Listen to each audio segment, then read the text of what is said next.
Hi, Christina here.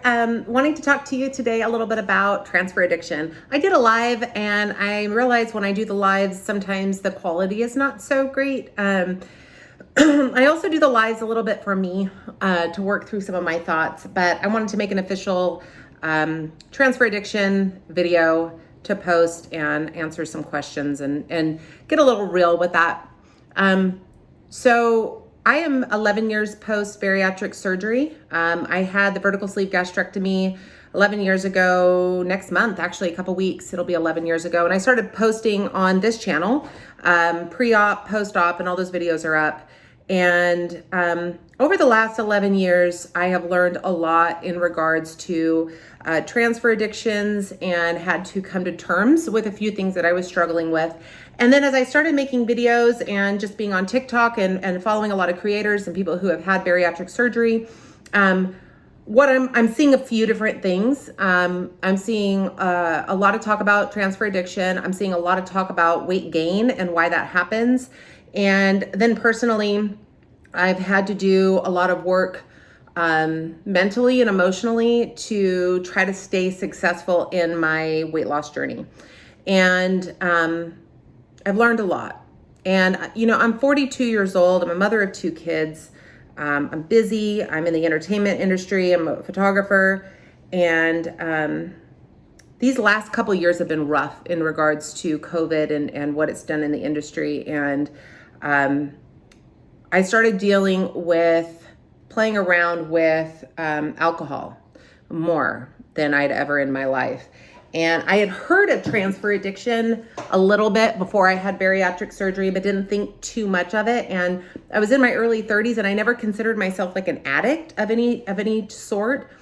Not realizing that binging and eating a little bit too much can be considered an addiction as well. And I've talked in other videos a little bit about my binging issues, binging and purging, that some people would, by some people, I mean like professionals, would call bulimia. So I wasn't swallowing it, but I was chewing and spitting out food. Excuse me. And that was a compulsory behavior.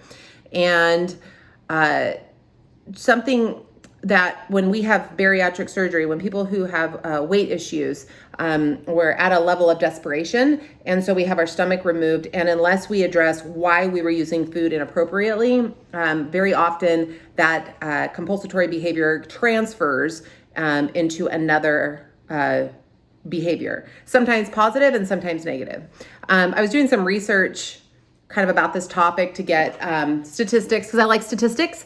And I was laughing because there was, it was actually like very pro bariatric sites, like I think doctors and stuff like that do it. So they're trying to put their spin on it, but they're like only 30% of people that have bariatric surgery or bariatric patients, only 30%, 1 in 3 experience transfer addiction. And I thought, that seems awfully high. Like that doesn't seem like only, that's like 30%, 1 in 3 people who have bariatric surgery, have rerouting or have their stomach removed or whatever, major surgery, deal with a transfer addiction.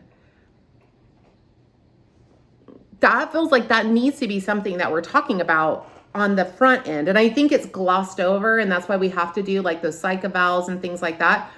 But everyone knows somebody at this point who has had bariatric surgery and is either A, become an alcoholic, or B, has gained all their weight back, or C, has another kind of compensatory strategy.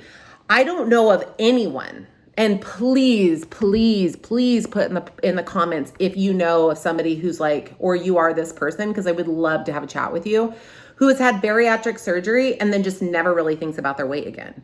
A lot of us, I think, went into bariatric surgery with the hope that this would like fix our problem.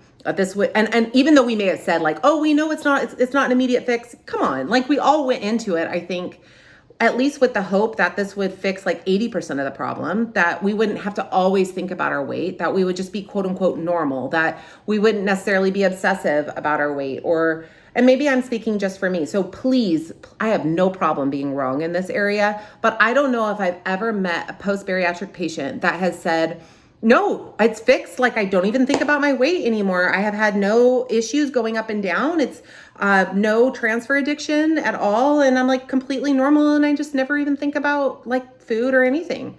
Like, I just don't think that that's a thing. I just really don't. Because we are an extreme.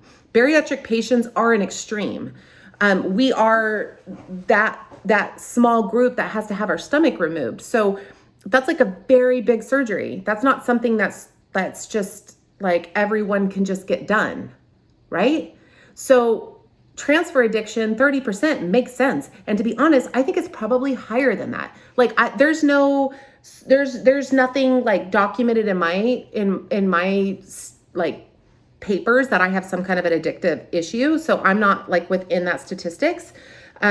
That analysis. And I know that I have addiction issues. Like I would probably guess it's more like 50 or 60%. But that's the unscientific. That's just my emotional side. And I do tend to be an extremist. So like I tend to overwork, or like if I work out, I'm going to like overwork out. Like I just have that almost a compulsory behavior anyway.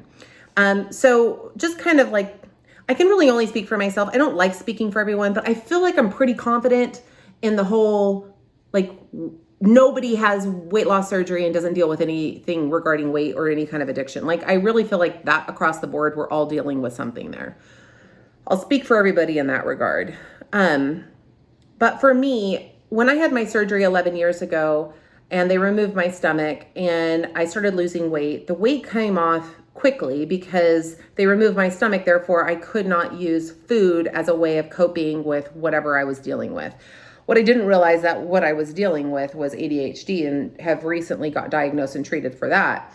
And ultimately, my point of making this entire video is finding the core reason of why we have this compensatory issue. Like, why are we compulsions to overeat or compulsions to do other extremes? What is it about us that makes us do these things to the point where we need massive surgeries to be able to become healthy or lose that weight? So I had the weight loss surgery 11 years ago, lost the weight, and developed a compulsory behavior, a transfer addiction, as they would say, to chewing and spitting out donuts, which was a form of bulimia. Okay, got that under control. Then actually I started doing not Atkins, but it's the same kind of a thing, keto. Okay, then I became obsessive about keto and almost like a compulsion to be like, I wonder how many days I can fast. We would call that anorexia, right? So I'd go like 6 days without eating. Got down to 150 something pounds, was super, super unhealthy. And a lot of the reason also that bulimia thing, the chewing and spitting out, and I talked about this in my live, was I was not healthy. And I don't even just mean like I talked a little bit about this as well, but like you can be overweight and still not, you can be vitamin deficient. It's just you're eating a lot of crap, right? So the same thing was happening when I lost the weight. Sometimes I'd make poor choices and I was compulsory in my eating of like, I just want simple sugars for a dopamine high, things like that. So then I went keto and I felt really healthy, had a lot of energy, was kind of on the high fat, low carb, keto high, and would lose I lost a ton of weight, got very, very thin. And for reference, I'm about like 194 right now, 5'8". I got down to 150 something pounds. So I was like 40 pounds thinner than I was now. These bones just stuck out. I was super anorexic. It was just gross. But that was a compulsory transfer addiction. Like, call a spade a spade. It was super, super unhealthy. Then I was like, that's unhealthy. Talked to some doctors, got healthy again, gained some weight back, got back up into the 190s, whatever. And then COVID happened. I'm in the entertainment industry. My husband and I own a photography studio, shoot 50, 60 weddings a year. And all of a sudden weddings for 2020 were gone. And that was stressful. And then we had 2 children that were trying to navigate school and that mess. And it was stressful. And then day drinking became a thing. And it became a very acceptable thing. I'm sure you guys saw it on social media and stuff of like the jokes of, we're allowed to start drinking at 11 now, right? Mimosas for breakfast and wine. And I was drinking a lot of red wine.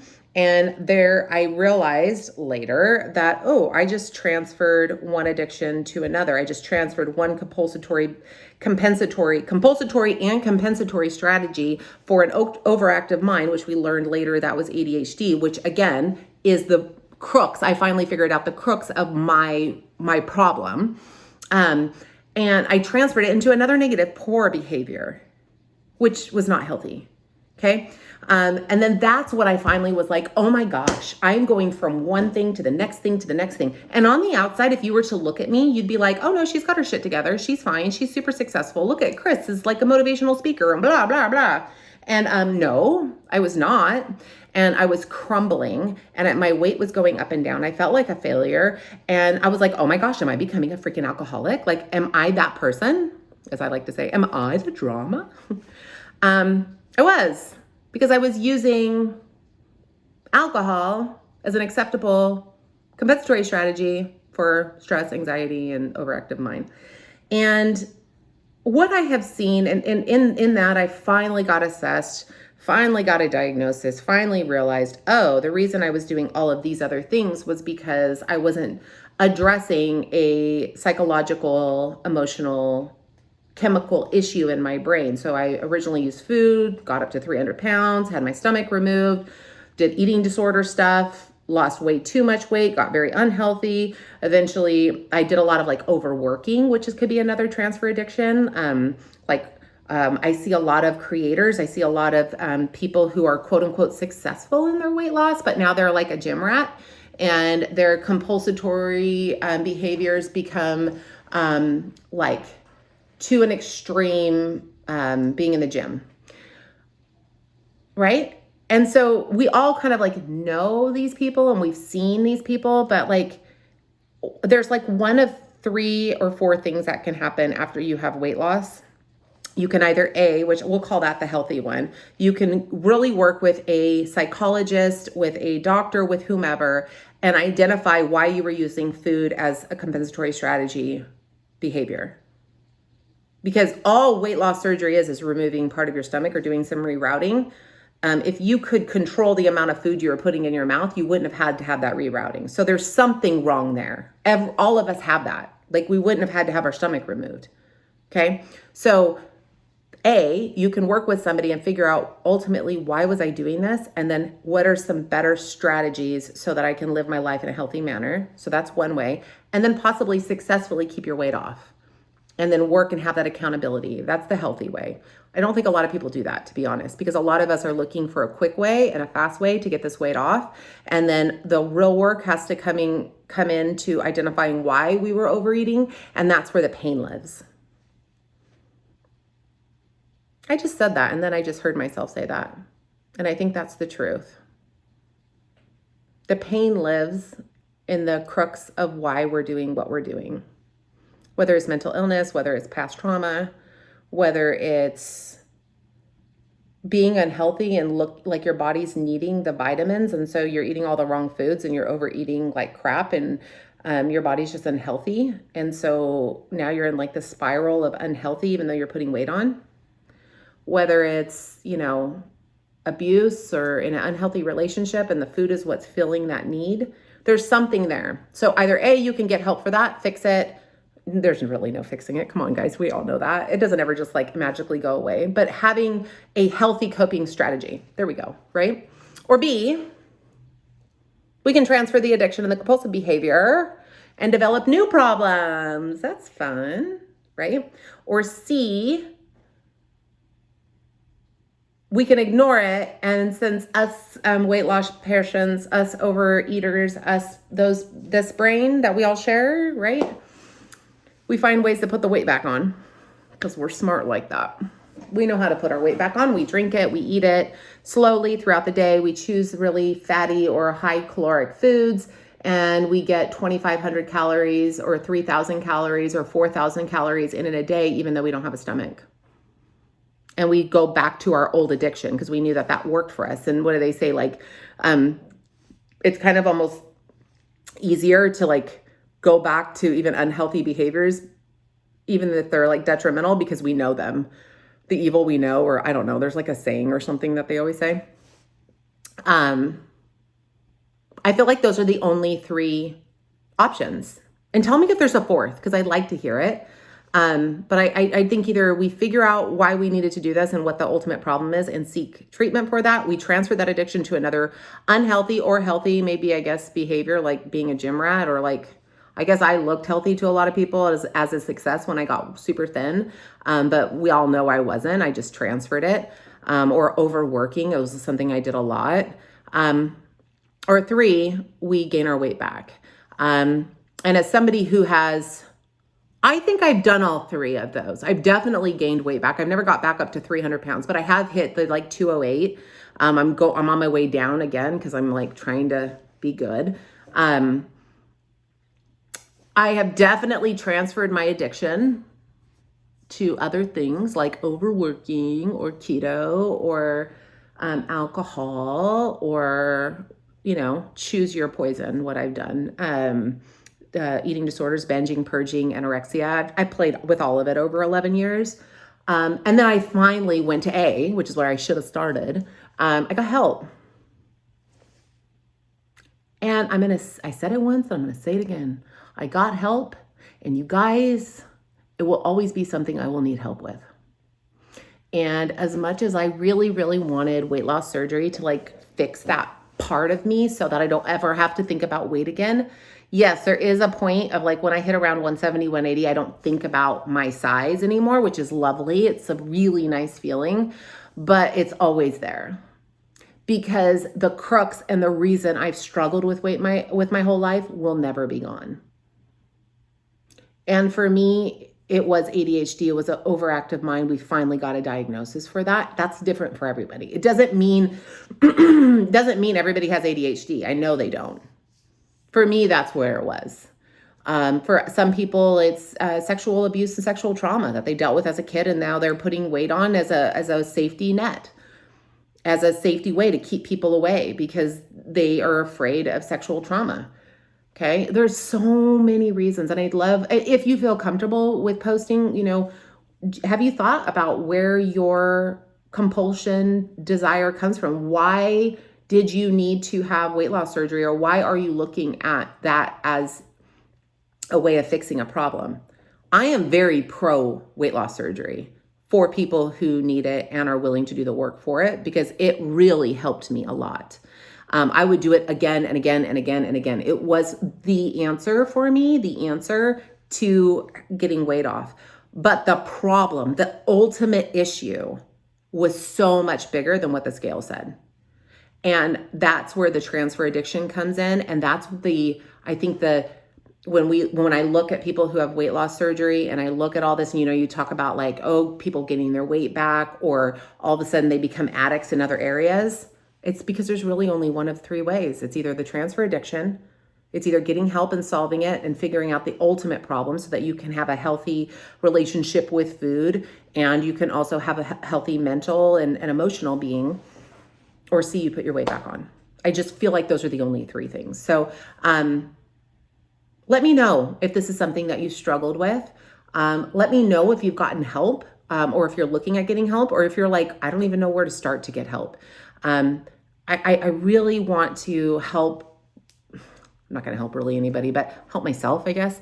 But remove the veil of this topic, because I really think a lot of us talk about all the pitfalls, and I have so many videos I want to make on this, but specifically transfer addiction is something we need to be discussing, and we need to be very honest about, and not be embarrassed to discuss, because it is the reason why sometimes this is not successful for us. Even if the weight stays off, have we treated here and here? Okay. Thanks for watching. I appreciate it. Comment and let me know if I can do, where you are with this, or if you know anybody, or if you're dealing with this yourself, or if you're looking into having bariatric surgery and all of a sudden I triggered you maybe, and you're feeling like, well, shit, I'm not trying to have like more addictions, because I remember that being a fear.